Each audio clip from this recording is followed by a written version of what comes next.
आखिर देहरादून अपनी ही नदियों का बोझ क्यों नहीं सह पा रहा है? क्या वोट बैंक की राजनीति ने दून को डुबो दिया? सैटेलाइट इमेजेस ने ऐसा क्या दिखाया जिसने सबको चौंका कर रख दिया?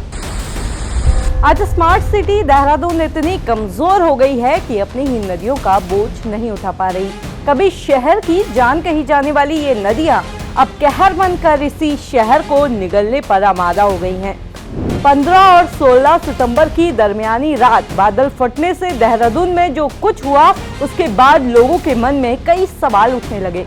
सवाल ये कि क्या सच में ये प्रकृति का कहर था या फिर हमारी अपनी बुलाई गई मुसीबत। सवाल ये भी कि क्या देहरादून राजधानी बनने का दंश झेल रहा है? क्या वोट बैंक की राजनीति ने देहरादून को डुबो दिया? और इस सब के बीच कुछ सैटेलाइट इमेजेस भी सामने आई जिसने सबको चौंका कर रख दिया। इन इमेजेस में देहरादून की छटपटाती नदियों की तस्वीरें साफ साफ देखी जा रही हैं। ये तस्वीर है, देखिए कि किस तरह से काठबंगला इलाके में रिस्पना नदी साफ दिखाई दे रही है। यहाँ तक कि रिस्पना के दोनों किनारे खुले हैं और चारों तरफ जंगलनुमा हरियाली फैली हुई है। अब इस तस्वीर को देखिए जो साल 2018 में ली गई। इस वक्त का नजारा पूरी तरह से बदला हुआ दिखाई दे रहा है। जहाँ कभी हरे भरे पेड़ थे, अब वहाँ पक्के मकान और बस्तियां खड़ी है।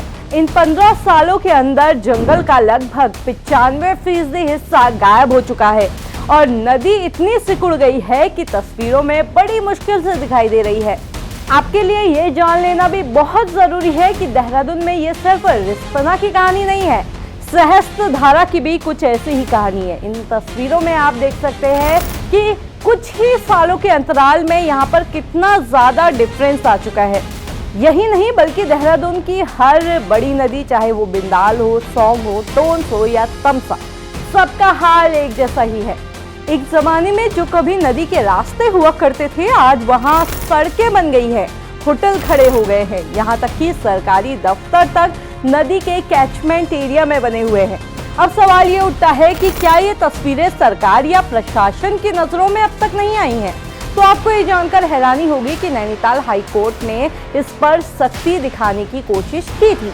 इसके लिए कोर्ट ने रिस्पना और बिंदाल की अतिक्रमण की तस्वीरें मंगाने की जिम्मेदारी उत्तराखंड अंतरिक्ष उपयोग केंद्र को सौंपी। इसरो और विदेशी कंपनी मैस्कर से कुल 2100 तस्वीरें मंगाई गई। ये तस्वीरें हर 6 महीने में ये दिखा देती थी कि नदियों के किनारे कैसे अतिक्रमण बढ़ रहा है। पर आप जानते हैं कि इस सब के बाद क्या हुआ?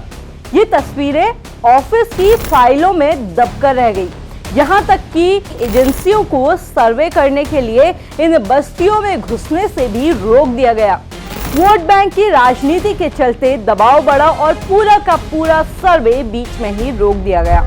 और इसका नतीजा आज हमने 15-16 सितंबर की दरमियानी रात देखा ही था।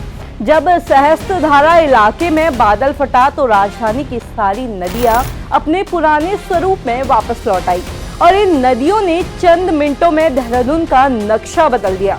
सड़कें नदियों में बदल गई, घरों में पानी भर गया और नदी के रास्ते में जो कुछ था, नदियां उस सब को अपने में समाते चली गई।